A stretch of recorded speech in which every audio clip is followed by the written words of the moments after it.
அனைவருக்கும் வணக்கம்.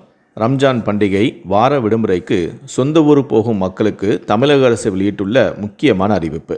இதை பற்றி தான் நம்ம இந்த வீடியோவில் டீட்டெயிலாக பார்க்க போகிறோம். ஸோ முடிந்தளவுக்கு இந்த வீடியோவை ஸ்கிப் பண்ணாமல் முழுமையாக பாருங்கள்.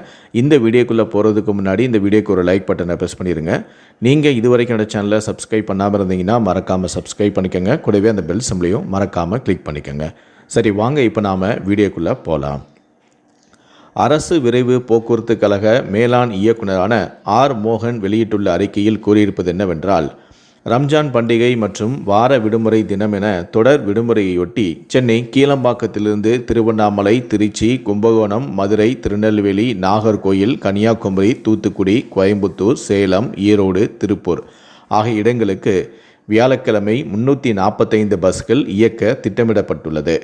சென்னை, கோயம்பேடிலிருந்து திருவண்ணாமலை, நாகை, வேளாங்கண்ணி, ஓசூர், பெங்களூர் ஆகிய இடங்களுக்கு இன்று 19ஆம் தேதி வியாழக்கிழமை 90 பஸ்களும் இயக்க திட்டமிடப்பட்டுள்ளது. மேலும் பெங்களூர், திருப்பூர், ஈரோடு மற்றும் கோயம்புத்தூர் ஆகிய இடங்களிலிருந்தும் பல்வேறு இடங்களுக்கும் 200 சிறப்பு பேருந்துகளும் இயக்க திட்டமிடப்பட்டுள்ளது. அதேபோல மாதவரத்திலிருந்து இன்று 19ஆம் தேதி 12 சிறப்பு பஸ்கள் இயக்க திட்டமிடப்பட்டுள்ளது. மேலும் ஞாயிற்றுக்கிழமை சொந்த ஊர்களிலிருந்து சென்னை மற்றும் பெங்களூர் திரும்ப வசதியாக பயணிகளின் தேவைக்கு ஏற்ப அனைத்து இடங்களிலிருந்தும் 565 சிறப்பு பஸ்கள் இயக்க திட்டமிடப்பட்டுள்ளது என்று அதில் கூறியுள்ளார்.